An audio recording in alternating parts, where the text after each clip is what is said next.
These are the plays that are going to make you the most money today. This is the Daily Profit brought to you by Linemaker Sports. In today's show, we're going to discuss some of the highest probabilities in the MLB, and also let's discuss exactly what happened in the last couple days if you were a part of the group. So without further ado, let's get right into it. On the 23rd, our first play that we had was JT Real Muto to go under 1.5 hits, which is a new prop that I've been messing with a bit, and it is producing pretty high levels. And we ended up hitting that one. He ended up only getting one hit in that game, so we ended up cashing that. In that same game, we had Alec Baum to go over 0.5 hits, which means he just had to get one hit, and he ended up getting that at his first at-bat. So it's always nice when their first at-bat comes through and they get a hit for you when you have that over prop, because it gets done early and you don't got to worry about it whatsoever. Then let's get into yesterday. Yesterday we had the Pittsburgh Pirates' Jared Trillio to go under 0.5 runs scored, meaning he couldn't cross the plate, and he did not.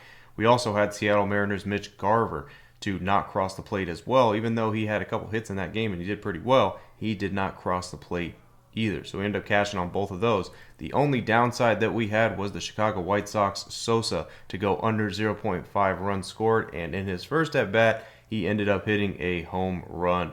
So we ended up losing that one. But overall, for the last couple days, 4-1. Can't complain, but let's go ahead and let's jump into today's play. Now, before we jump into today's play, there is something I do want to discuss with you guys. So when you are placing bets, you have to understand this key factor, that you are not placing the amount of what the odds are. This is always a common mistake with a lot of sports bettors. They see odds that are like minus 150 or minus 200, and let's say their unit size is only $100. Well, they're betting, minus 150, they're betting $150 to win $100, or they're betting $250 to win $100. That is not what you do. You have to bet your unit size and stay consistent with your unit size. The reason why is because, let's say, for example, you have a minus 250 and you bet $250, which is 2.5 units if your unit is $100. You lose that play, now you're down 2.5 units. Rather than if you just bet your unit size and you lost that play, now you're only down 1 unit.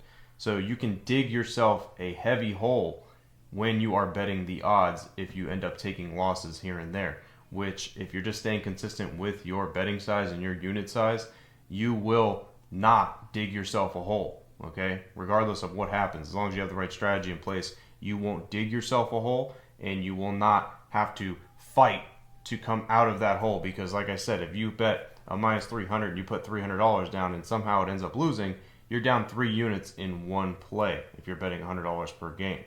So make sure that you are betting your unit size no matter what. What you are trying to do and what you are trying to accomplish is grabbing little gains here and there and stacking them up over time. As long as you could stack little gains up over time, month to month, that is what is going to produce. And you won't dig yourself a hole and you won't tilt, because that is another thing, that you will tilt if you have a $100 unit size and you lose a play for $300.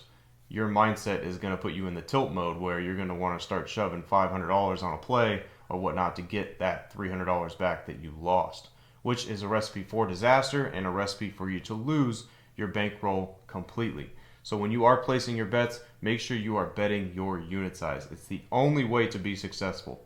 Most sports bettors will try to bet the odds, and they will dig themselves into a ditch that they cannot get out of. So remember, one key tip is always bet your unit size and do not vary from that unless you are compounding your bankroll into the next month. Other than that, stay consistent with what your unit size is. Now let's jump into today's play. We're going to go to the New York Yankees' Aaron Judge. He is batting .383 against Jose Barrios. We are going to take him to get at least one hit today. He's on a 5-game hitting streak, so he is hitting the ball pretty well, and especially he hits well against Jose Barrios. So we're going to take Aaron Judge to get one hit. The only downside with Aaron Judge is he tends to walk a lot. So when he tends to walk a lot, we don't get enough opportunities for him to be able to get an at-bat. So as long as he doesn't suffer, 2 walks today, he should have at least 4 at-bats, if not 5, against the Blue Jays. And if he can't get it done versus Barrios, the Blue Jays bullpen is not too good as well, so maybe 1 or 2 at-bats against the bullpen, and he's able to maybe just squeak by and get it done for us today. But once again, we're going to go with Aaron Judge to have at least one hit in today's matchup against the Blue Jays. Now, if you guys are part of the group, make sure you guys are commenting down below, letting everybody know what the winning team is doing, because in a world of a bunch of shady sports bettors that have no idea what they're doing, you are watching one of the true ones. So make sure everybody comments down below if you're part of the group, because we try to weed out, all the people that have no idea what they're doing and actually try to teach people the right way.